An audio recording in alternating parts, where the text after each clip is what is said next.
Welcome back to watching Business Morning here on Channels Television. Nigeria's inflation currently stands at 20.52%. That's for August 2022. It's the seventh increase month on month, and that's according to the National Bureau of Statistics. The depreciation of the local currency, that's the naira, disruptions in supply of food products, and an increase in the cost of production are the factors behind this latest increase. That's what the NBS says. But to help us drive this down, we have Dr. Muda Yusuf, the Chief Executive Officer of Center for the Promotion of Private Enterprise, here in the studio. Good morning, Dr. Yusuf. Good to have you. I think this is your first time in our new studio. So exactly. I love it. Thank you. You're welcome. I love it. All right. But I mean, the situation in the country doesn't look like something we should be laughing about. I mean, we see inflation at 20.52. We know that countries like Ghana have higher. I think their own is about 33 or something. But I mean, let's look home. And NBS is pointing to the issue of depreciation of the currency as driving inflation. Help us connect this. You see, if there is any major source of lamentation today in this economy, either on the part of the citizens or on the part of businesses, it's about inflation. If the situation was just about inflation rate of 20.5%, it could have been tolerable. But the reality is much worse than that. In many cases, in many instances, prices have doubled, prices have risen by over 50%, in some cases even 200%. I'm talking of the items that the average Nigerians consume, or items that the businesses also use in the course of production. So the situation is extremely very disturbing. And just as you said, of course, a number of factors, and just as the president also said when he was addressing the Presidential Committee on the Economy, some factors are domestic, which we can deal with internally. Some factors are external.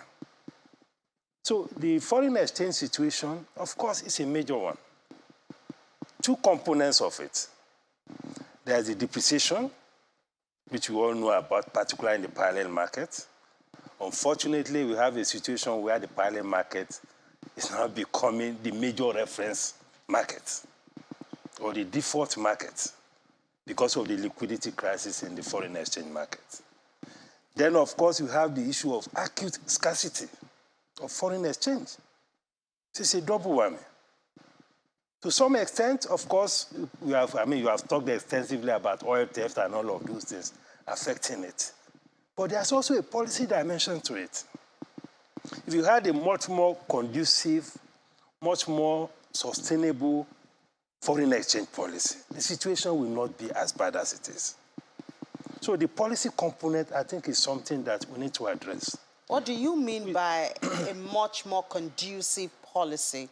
No, what I mean is that the way we manage the foreign exchange is not a market. A good market will match demand with supply. It will match those who are buying with those who are selling. What we have is an allocation platform. And that is creating a whole lot of distortions and a whole lot of corruption as well. A lot of inflows are not coming in.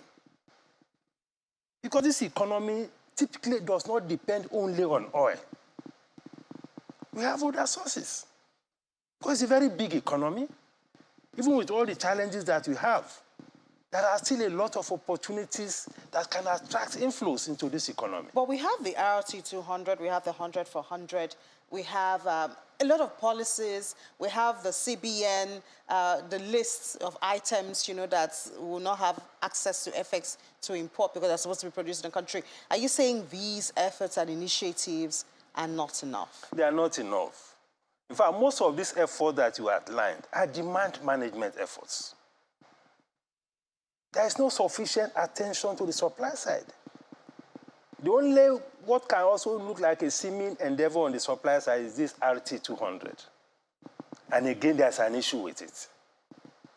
If you say that the exporter should bring exchange rate in, foreign export proceeds in at 427 or 425, you are giving them, is it 200 or whatever per dollar?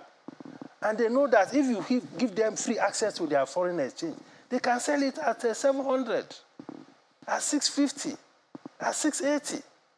So they still feel penalized by the policy. So if you have a policy that is penalizing supply of foreign exchange into the economy, it's a major problem. And it's a major contributor, it's a major source of the crisis that we have in liquidity in the foreign exchange market. So do you in addition to the oil theft problem. Do you think a merge of the windows, is it a possibility? It's a possibility. And it's not even a merge. Let the market function. That is it. In any market, sustainable market, and there's a whole lot of logic in allowing market economics to prevail, especially in this kind of situation. If you allow the market economics to prevail in the foreign exchange space, we will have less of a crisis. We have people will bring in money easily. People will take out money easily. The kind of embarrassment we suffered with the airlines, we will not suffer that kind of embarrassment.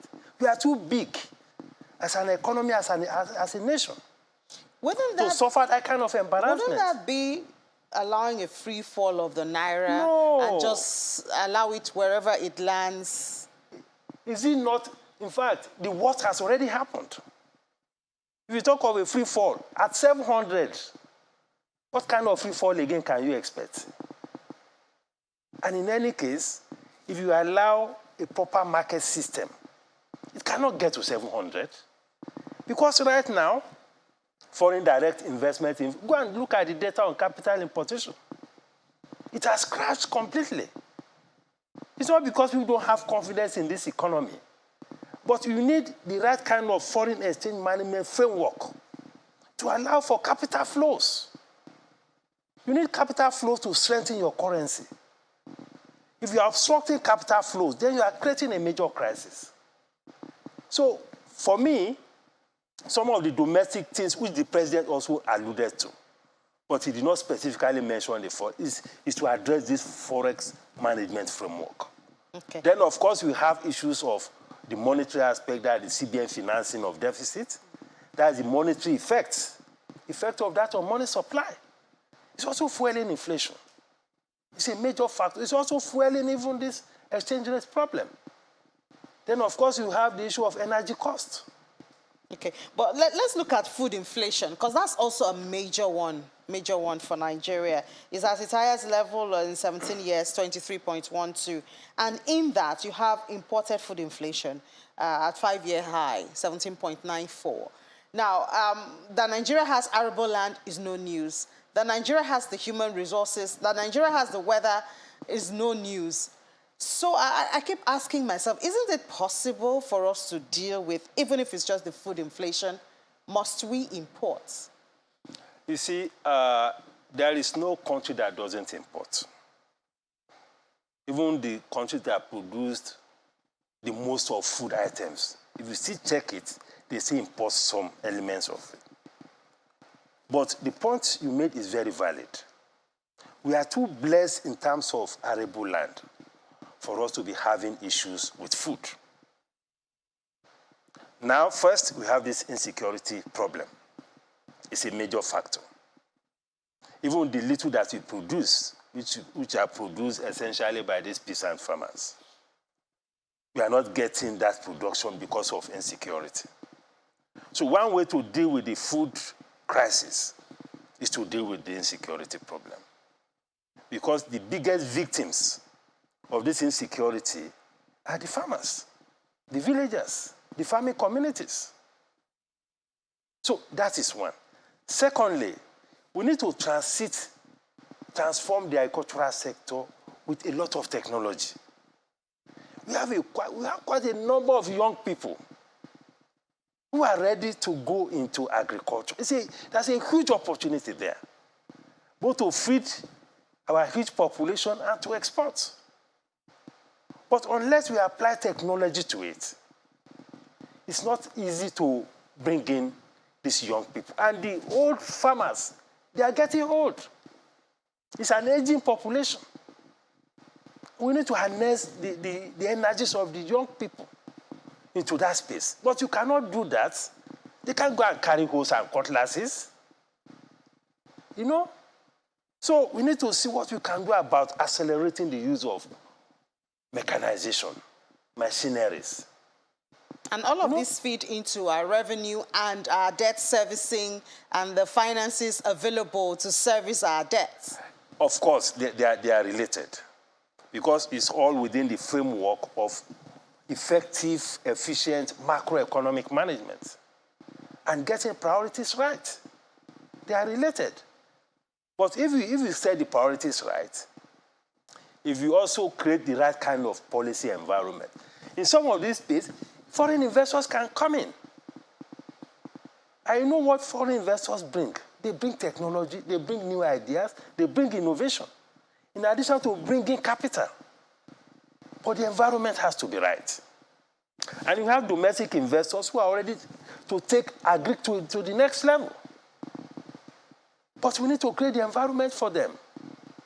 What is the cost of agrochemicals, agri inputs? You know, these are some of the things you need. What's the cost of acquiring machineries? We have some states that don't have more than 2 or 3 tractors. They don't have. And these are predominantly agrarian states. So this is the kind of transition that needs to happen for agriculture. And it is not rocket science, for goodness sake. It's not rocket science. And we need to get the communities to also appreciate some of these things. Because I have seen some people, particularly those who are in sugar plantation, for instance, a lot of investment. We have been talking about backward integration in sugar. One of the biggest problems they are having now is the community problem. All sorts of issues from the communities, in spite of doing all sorts of things to support the community. But the community feels that they owe them everything, from schools to hospitals to roads, everything. You know, these are some of the challenges. But these things are doable. We are blessed enough, you know, to be able to escape all these situations. I guess these are some of the questions that Nigerians should ask the politicians. I mean, campaign starts on the 28th. Yes, yes. So these are some of the things that Nigerians should be listening to. We should interrogate. Yes, when you see the politicians and their campaigning. How do they want to do it? Not saying they want to do it. Not saying they can make 1 naira to be a dollar, but how do you want to achieve it? Because words is so easy to say. That is key. That is key. All right, thank you so much, Dr. Muda Yusuf. Always a pleasure having you on the show. Thank you very much. And sharing your knowledge with us. We do hope that it will transcend beyond the talk, and someone is listening and will be challenged, to take it up. Thank you so much. Thank you. Thank you. All right, we'll take a break now. When we come back, we do have the markets for you here on Business Morning on Channels Television.